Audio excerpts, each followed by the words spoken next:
So I wanted to do another video on spirit-led shamanism, which is mostly through direct experience and direct revelation.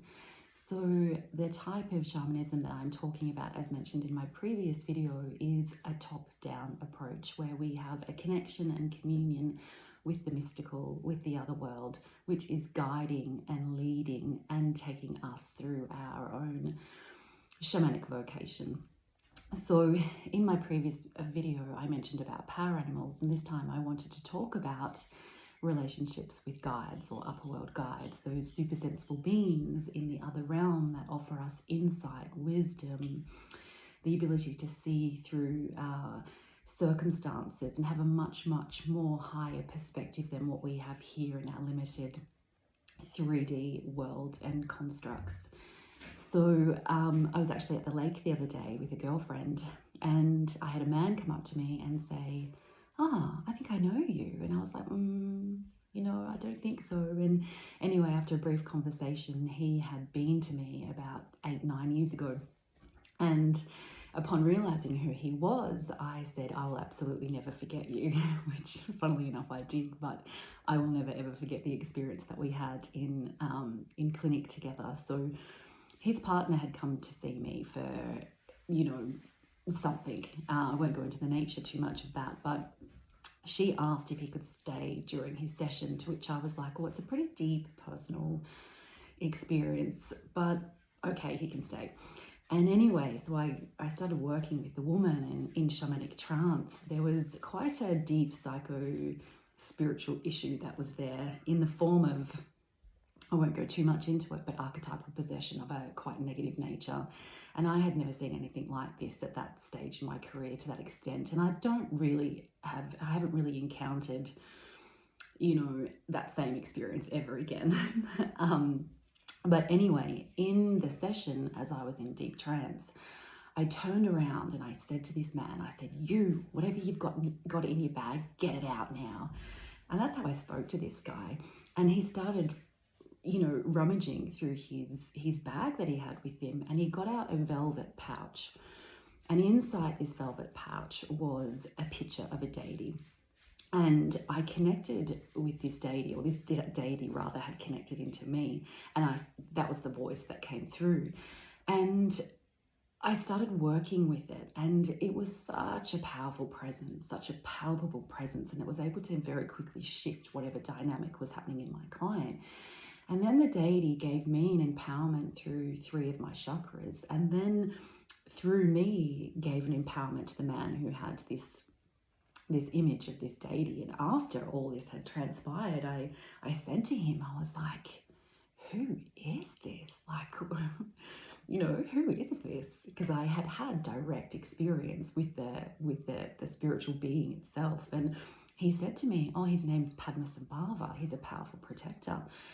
And I was kind of mesmerized. And afterwards, I rang my sister, who's a devout Buddhist, and I said to her, do you know who Padmasambhava is? And she said, yes, Christy, it's Guru Rinpoche. You've had empowerments to him through coming with me to some ceremonies. And I was like, oh my God. So he goes by 2 names. And he is a very powerful being in Buddhism.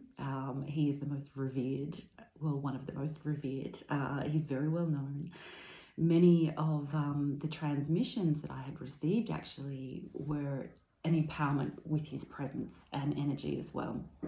And so I love how direct experience happens through the spiritual world, that we can encounter these beings, or these beings can come through in such a visceral, such a powerful, such a psychic way. And that's really what spirit-led shamanism is in my path anyway, because usually there is an encounter, not just going to a Buddhist event, receiving an empowerment, and then, psychically saying I'm working with that energy. It's more so that I've had direct experience with my guides in such a powerful way that it's undeniable and unquestionable.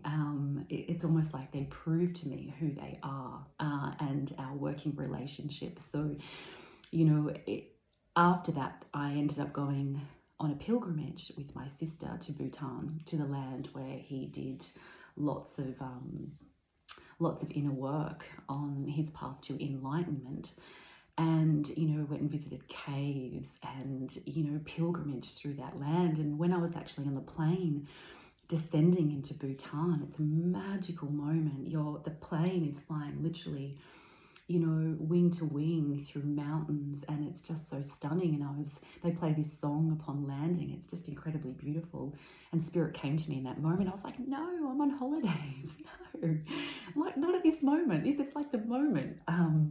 And they said, no, we've got an important message for you, that you've been a nun here on this land in a past life, and also had another past life here as a nomadic, person.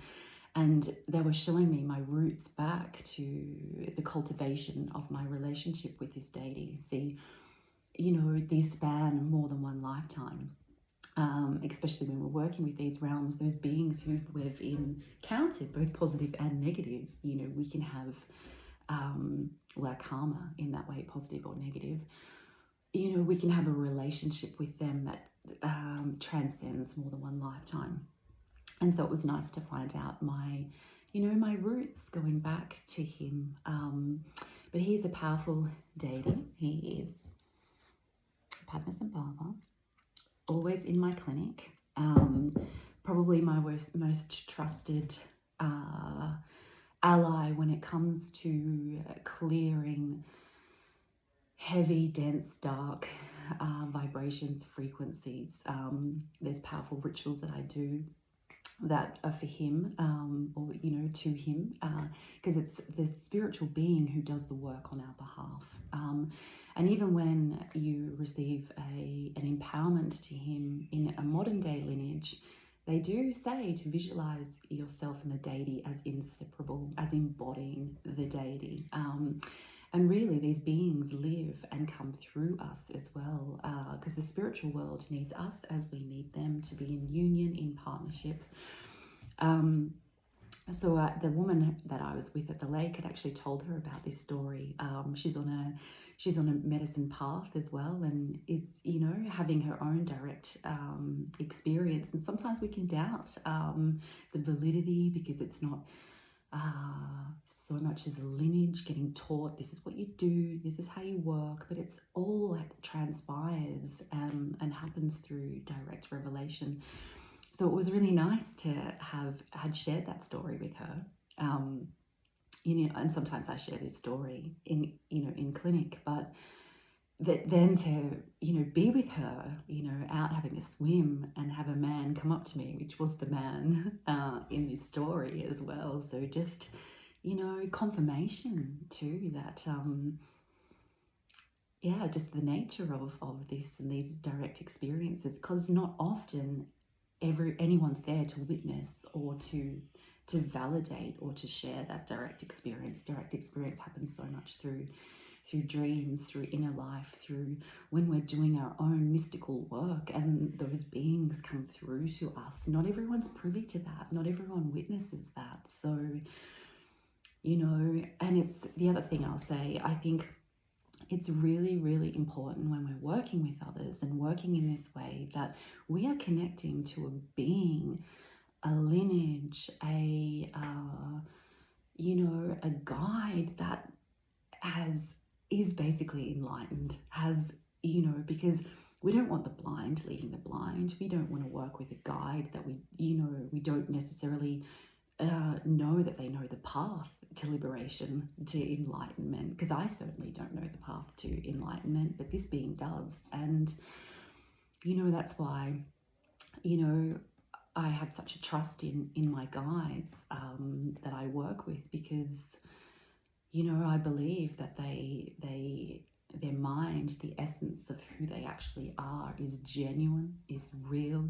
It has been validated, and I think these are the only beings that we can kind of really trust to take us through these processes, because there can be so much distortion, and there is so much distortion, especially at this modern time. There's a lot of falsities, there's a lot of misconceptions and mistruths. So that is something else that I want to share about modern shamanism as a modern shamanic practitioner who, you know, is working through direct revelation and direct experience through interacting with the spiritual realm.